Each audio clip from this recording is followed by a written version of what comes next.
Hey, what's up guys? Walt's How To's and Reviews. Today I'm going to be reviewing the TV behind me. It is the LG C1 OLED TV. I got it in the 83-inch size and I'm going to tell you all about it today. But possibly more important, what I really want to do today is help the person who is me 7 months ago. You're wanting to buy a new TV and you're about to go down the journey of researching, going and looking at TVs and just figuring out which one is right for you, which was a surprisingly complicated endeavor. There's people who dedicate their entire career to reviewing TVs and explaining the nuances between all the features and benefits between different models and yada yada, which just is amazing. It's awesome, but I had no idea it could be so complicated. But don't worry, I'm going to simplify it for you from just an average person's perspective and help you understand. So just a little bit of background on me. I moved, I bought 2 new TVs. I bought top of the line ones, this one that I just talked about. I also have a Samsung QN90A 85-inch that's downstairs in my living room. I'll link a little card right here if you want to watch the review I did on that one. And in that one, I also tried to make some bold claims and just tell you my perspective on why I bought that TV. But first, let's get the review on this TV out of the way. Now, if you've been researching this, maybe you know, maybe you don't know, but this would be, at least at the time of this video, which is the beginning of 2022, before the 2022 TVs have come out, this is a top 3 TV in terms of what a TV expert reviewer would say. And they would be like the A90J from Sony, that would be one of them, this guy, and then maybe the G1 instead of the C1 from LG. That would be your top 3 TVs. Is what a review expert would say. They might even throw in one of the Samsung QLED TVs, but a lot of them don't. They would just say OLED is the best for the image quality and just for the overall best TV. So there's really not much I can say about that other than I don't have all the TVs to compare them to. I can compare it to my Samsung QN90A, and when I watch the two, it's really hard for me to say one is better quality than the other, okay?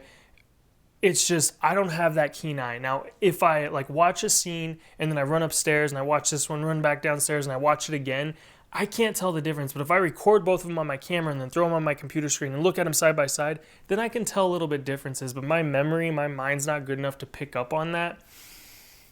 But these are 2 top-of-the-line TVs where this one outshines the Samsung is in shadow detail and, perfect pixel control where there is 0 blooming at all. The Samsung does great at that too. I could even argue the Samsung outshines this one where it's brighter, glare isn't as bad off of windows and stuff, and the highlight detail in some scenes is actually better on the Samsung. But long story short, I'm sorry if I disappointed in my review on the TV. I like LG, I like everything it's doing, I can connect it to my phone. I'm not disappointed in the image quality. But it's a 4K TV and it looks great. That's what 4K TVs do. The OLEDs are in the higher end. I did go to Best Buy and look at them on. You can kind of tell this is the best looking TV. However, you'll notice they'll put the OLEDs in a different part, so you're not actually looking at them side by side, and they show different content as well, which is interesting. But it's a great TV.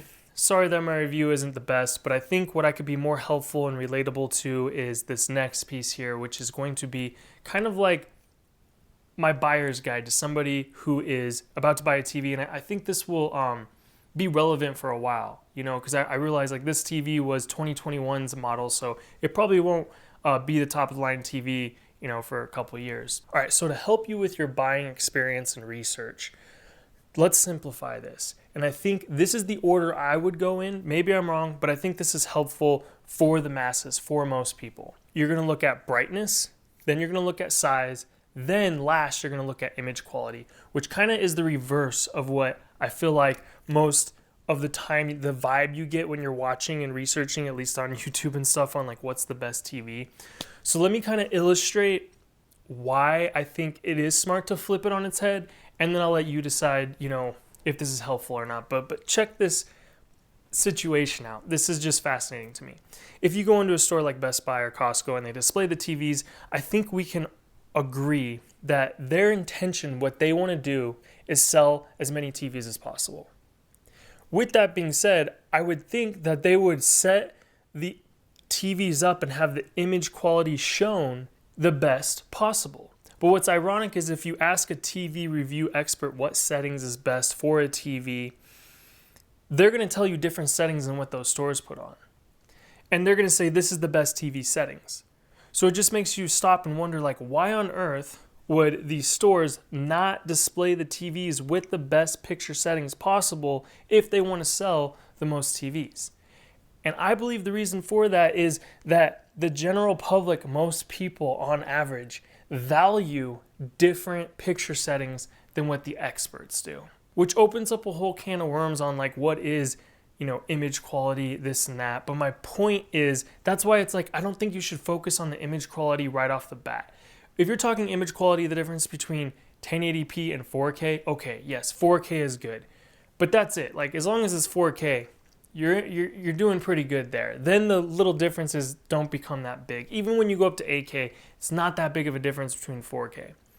But let me explain why I think brightness is the first thing you should consider, because it's going to cut so many options down. So basically, like, the big technology today is OLED, right? And at least right now, OLED is not that bright. And if you're gonna put it in a living room, you're gonna watch it during the day, and you're gonna have a window that you like open on the opposite wall of your TV, in my opinion, you're gonna get frustrated because you're gonna have these glaring things on your window, and maybe you're watching a sports game and you can't even tell what the score is because there's a glare there. And it's like, I don't care how good the image quality is, if you can't see it, then what's the point? So depending on your situation, you might not even want to consider OLED. And that's how it was for me in my living room. That's why I have a QLED there, and then up in my bedroom, where the only time I watch this is right before I go to bed, the lights are off, it's dark. So it's in a pitch black room, and in that case, brightness was not on my value meter at all. It didn't even matter. That's why I went with OLED. So I'm gonna demonstrate just to show you some real world examples, because I have both TVs. I can show you how brightness plays a big effect. I'm gonna start opening the windows in this room, and you can see how it affects the TV and the image on there. And I'll do the same thing with the Samsung so you can get an idea how that works.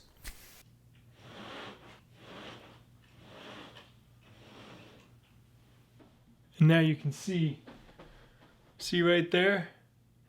That is actually the reflection on the floor. That's not even from a window. Like, can you imagine if there was a window behind us?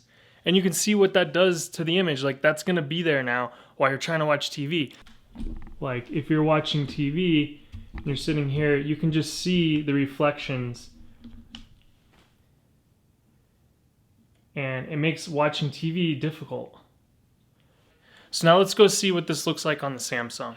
This is unfair to the Samsung because we got windows directly behind it. But let me show you how great of a job this does. Let me open up this other window.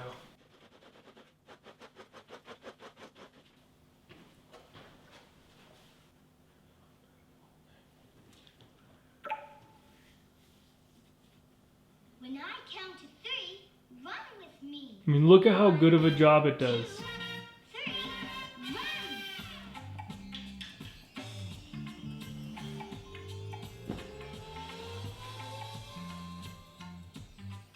Now the next thing I would focus on after brightness is the size, because that's going to actually dictate a lot. You can see when I go from this size to that size, it makes a big difference in the price. And some TVs, if you're set on one, like if you wanted the G1 OLED from LG, their G1, you can't get an 83 inch. You can't get an 85 inch. They don't make them that big, which is a big disappointment. So it's like, oh man, well, I want the bigger size. Then that's why I'm saying start with size second, because it might just cut a bunch of TVs out. If you really want an 85-inch TV, they don't make an OLED 85-inch TV, at least at the time of this video. So you just don't even have that option. So start with brightness. Maybe that cuts out OLED, maybe it doesn't. Then start with size. That might cut out some more. And, you know, look, I have really good, nice TVs. If somebody comes over to my house and watches my TVs, I guarantee you they don't think, wow, it just looked like a really better picture than when they go over to so-and-so's house and watch their TV that doesn't have as good of a picture. It's like a 3-4-year-old model TV, right? They don't notice. I'm telling you, they don't. I don't notice. But what they do notice is that was a really big TV. Some are like, that's distasteful, that's disgusting. You shouldn't put that big of a TV in your living room. It just doesn't look good. It's doesn't look good. I realize some people think that, but for me, I valued size a lot.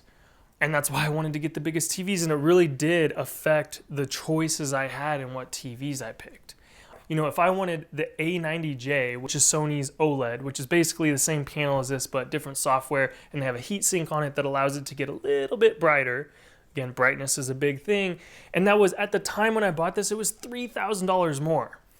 Another great tip for buying, it's only $1,000 more. When I made this video and I researched it, I was like, oh, I was upset. It's like, holy cow, it is $2,000 cheaper now. Like, that might have actually affected my buying decision had I just waited a little bit longer. I also realized that my Samsung is now $1,000 cheaper. So it seems like, you know, if you wait till it's at the end of its life cycle and the new TVs are going to come out, obviously makes sense, but you'll get a pretty good discount.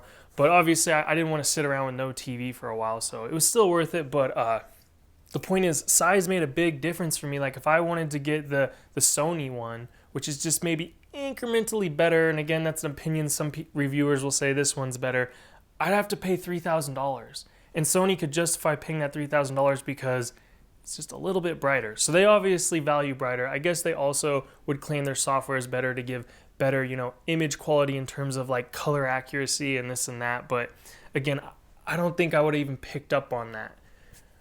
So I didn't spend the extra $3,000 on it.